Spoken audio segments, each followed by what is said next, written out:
Selon le rapport de Hill sur les besoins et satisfactions en matière de justice au Mali, il ressort que 740 000 problèmes sont non résolus, sans compter sur le faible taux de couverture du territoire par les juridictions, contraignant certaines populations à parcourir plus de 100 km pour rejoindre le premier tribunal. À tout ceci s'ajoutent les préjugés qui ne favorisent pas le recours des populations à la justice. La justice malienne elle est perçue comme une justice des nantis. Et aussi, les gens ne savent pas quels sont leurs droits. Parce que tant qu'on ne sait pas qu'est-ce que toi tu as comme droit, c'est très difficile. Parce qu'on ne leur explique pas.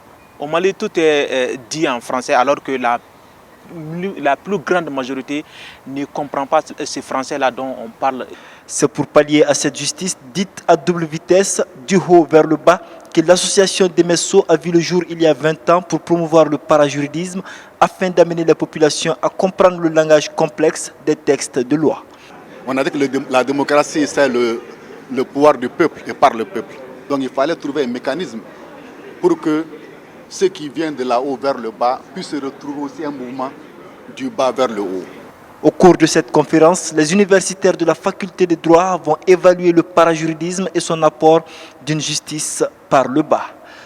L'université, vous savez, nous, c'est la recherche et la formation. Donc, on va voir dans quelle mesure prendre en charge cette demande et puis, évidemment, on participera du mieux que nous pouvons à son perfectionnement, afin qu'il soit le plus efficient, le plus utile. Soutenu par Mali Justice Project, le parajuridisme entend faire de l'accès de tous à une justice saine et équitable une réalité au Mali.